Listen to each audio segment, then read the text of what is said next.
Kayaknya kalau bisa membaca mimpi orang, seru kali ya.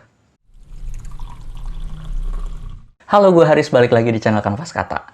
Di video kali ini gue mau nge-review sebuah novel fantasi Indonesia, lokal, yang judulnya Respati, karya Ragiel JP. Novel ini bergenre fantasi thriller, yang mana menurut gue sebuah kombinasi genre yang jarang dilakukan oleh penulis-penulis di Indonesia. Genre fantasi aja kan lumayan jarang ya dibikin atau diangkat oleh penulis Indonesia. Nah, ini genre fantasi dikombinasikan sama thriller. Jadi bisa kebayangkan serunya gimana? Novel ini bercerita tentang seorang anak SMA yang mempunyai kemampuan untuk melihat dan memasuki mimpi orang lain. Anak SMA itu namanya adalah Respati. Jadi Respati bisa melihat kalau ada orang lagi tidur, di atas kepalanya itu kayak ada bayangan atau ada kayak hologram tentang mimpinya. Nah, Respati juga bisa masuk ke dalam mimpi orang tersebut dengan cara menyentuh orang yang lagi tidur itu. Jadi kayak masuk dan melihat langsung. Kemampuan ini terbilang unik karena nggak banyak yang mempunyai kemampuan itu. But all is fun and games until dia melihat ada sosok misterius berjubah hitam di dalam mimpinya. Dan sosok itu muncul beberapa kali kemudian menerornya nggak hanya di mimpi tapi juga di dunia nyata.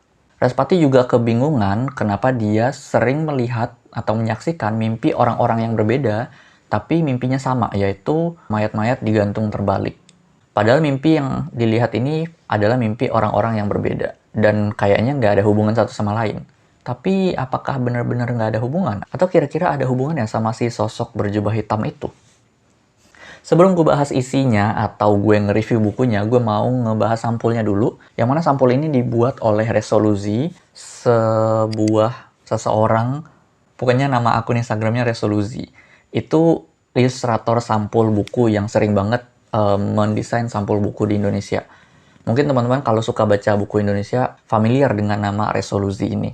Menurut gue sih desain sampulnya oke ya. Gambar sampulnya itu sendiri menggambarkan adegan yang ada di novel ini, dimana di awal dan di akhir novel ini ada adegan si Respati berjalan di lorong dengan sekian ratus pintu. Cuman sayangnya terlalu gelap dan kurang kontras, jadi kayak agak susah gitu ngelihat gambar yang ada di sampul ini.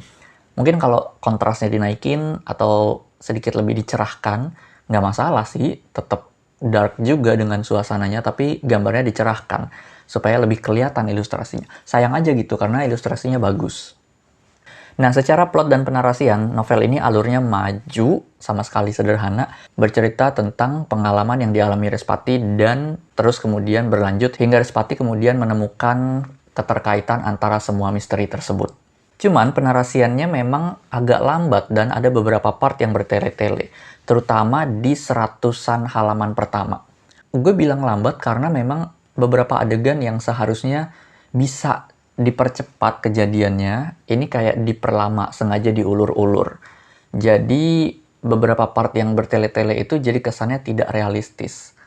Cuman interaksi yang terjadi antara Respati dan teman-temannya, ada Tirta, ada Wulan, mereka kan anak SMA ya, jadi interaksinya tuh sangat natural. Dan gue bisa merasakan atau bisa mengingat kembali masa-masa waktu SMA dulu, ketika ngelihat interaksi antara Respati, Tirta, dan Wulan. Ya, emang begitu kira-kira interaksi antara anak-anak SMA.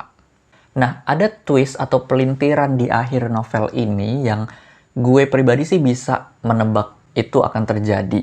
Tapi bisa jadi juga beberapa pembaca lain tidak mengira akan adanya twist tersebut. Cuman meskipun gue udah menebak ada twist tersebut atau kira-kira akan ada kejadian yang dipelintir, tapi gue tetap penasaran gimana cara penulis dalam memelintir hal tersebut atau gimana kira-kira pembelaan dari penulis untuk memelintir hal tersebut. Nah, gue juga akan bicara tentang endingnya tapi nanti abis ini. Ada beberapa hal menarik yang gue dapatkan setelah membaca novel Respati ini. Yang pertama, novel ini kan membahas tentang mimpi. Jadi novel ini mengangkat segala hal tentang mimpi, baik itu dari segi ilmu psikologi, di sini ada menyebut Sigmund Freud, terus kemudian juga mengangkat dari mitologi Yunani, kalau nggak salah tentang dewa-dewa mimpi, terus kemudian juga mengangkat lucid dream, yang mana artinya adalah menjelajahi mimpi atau mengendalikan mimpi sendiri. Nah, buku ini kental banget dengan unsur-unsur mimpi tersebut. Bahkan konflik utamanya nanti terjadi di dalam mimpi. Seru banget. Kayaknya belum banyak buku di Indonesia yang mengangkat tentang isu ini. Isu lucid dream, mimpi, dan lain-lain. Kedua, kayak yang udah gue bilang tadi, buku ini tuh genre-nya kombinasi antara fantasi dan thriller. Kalau novel thriller di Indonesia udah banyak banget lah. Udah nggak bisa dihitung pakai jari lagi, udah banyak. Tapi kalau novel fantasi, emang banyak. Tapi masih kayak, kita masih bisa hitung jari penulis-penulisnya atau judul-judul bukunya. Nah, novel ini mengangkat kedua hal tersebut, fantasi dan juga thriller digabungkan menjadi sebuah novel yang menurut gue oke banget.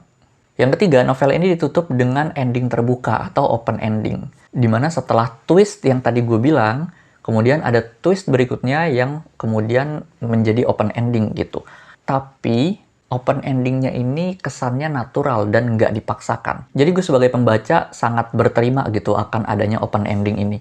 Kenapa gue bilang ini? Karena ada beberapa cerita, entah itu film atau drama ataupun novel, yang pengen gitu bikin adanya open ending, tapi kesannya maksa. Mungkin alasannya supaya bisa ada celah untuk sambung ke cerita berikutnya, atau novel kedua, atau series season kedua, atau film kedua. Tapi jadinya maksa, kayak dipaksain ada open ending, dimana seharusnya bisa berakhir misalnya jadi set ending aja, atau jadi happy ending aja. Atau ada juga beberapa novel thriller yang gue temukan memaksakan open ending karena biasanya novel thriller dengan open ending itu lebih seru dan lebih memancing diskusi. Tapi kalau dipaksakan itu nggak seru sama sekali. Nah, novel ini tuh nggak ada kesan terpaksa atau memaksakan open endingnya. Natural aja gitu. Ada 3 hal yang bisa kita sorot lebih lanjut tentang novel Respati ini. Yang pertama, gue membaca ada aura-aura Harry Potter versus Voldemort, film yang The Goblet of Fire, di novel ini, ketika adegan klimaksnya. Ingat nggak ketika Harry Potter versus Voldemort yang kayak beradu tongkat, beradu sihir, terus kemudian sihirnya pecah, kemudian ada bayangan orang tua Harry Potter yang mendukung di kiri kanan. Bayang-bayang kejadian itu mirip kejadian di novel ini. Beda, tapi agak mirip. Auranya tuh serupa gitu. Kalau gue ngelihatnya seperti itu. Terus konsep memasuki dan meneror mimpi masing-masing itu juga agak mirip dengan pertarungannya Voldemort dan Harry Potter yang melalui mimpi gitu. Jadi si Harry Potter sempat diteror melalui mimpi oleh Voldemort kan.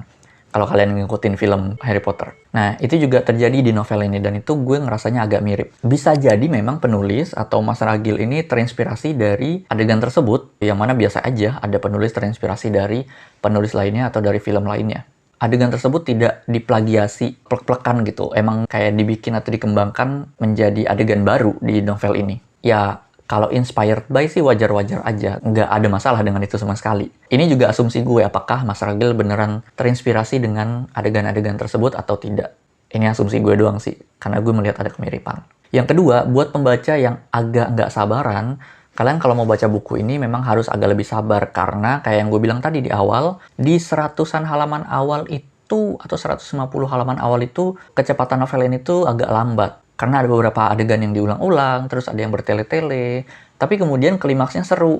Jadi kalau kalian mau sabar dikit, kalian bakal menemukan klimaks yang seru dari novel ini.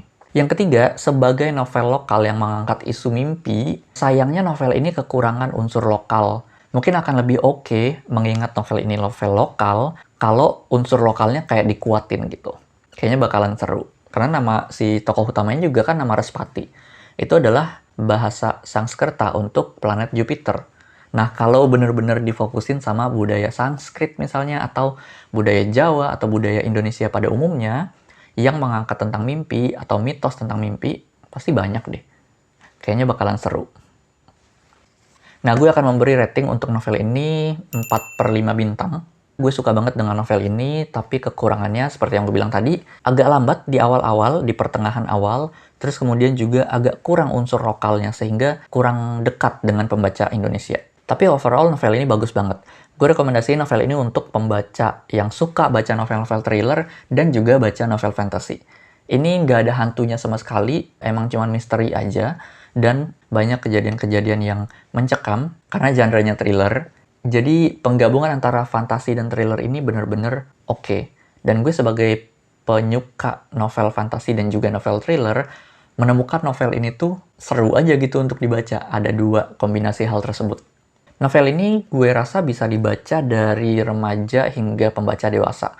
Karena nggak banyak adegan eksplisit, atau mungkin nggak ada adegan eksplisit sama sekali. Jadi pembaca remaja, mungkin SMP, SMA udah bisa baca novel ini, sampai pembaca dewasa pun bisa. Kalau kamu suka dengan novel ini, mungkin kamu juga akan suka dengan novel Misteri Patung Garam dan Karmin karya Rui Meita. Buku Respati ini bisa didapatkan kalau belinya online mungkin di e-commerce, tapi jangan yang bajakan ya. Beli yang ori, pastikan beli yang ori. Atau kalau mau beli yang ori, yang pastinya ori, langsung aja beli ke akun Instagram Penjelajah Buku. Karena Penjelajah Buku adalah akun dibikin oleh si penulis atau Mas Ragil. Kalau di toko buku offline, kayaknya kamu bisa nemu buku ini di Gramet karena mengingat penerbit Clover ini yang menerbitkan buku Respati adalah bagian dari Kompas Gramedia Group. Jadi sepertinya akan ada di Gramedia di tempat kalian. Kalian cek aja. Kalau gue dapat buku ini dari mana? Gue dikirimin langsung oleh penulisnya. Thank you Mas Ragil udah ngirimin buku yang bagus ini. Nah, segitu aja review gue tentang buku Respati. Kalau kalian udah baca novel ini, tulis dong pendapat kalian atau opini kalian atau analisis kalian mungkin di kolom komentar di bawah. Makasih banget udah nonton, sampai jumpa lagi di video gue berikutnya. Gue Haris pamit. Dah.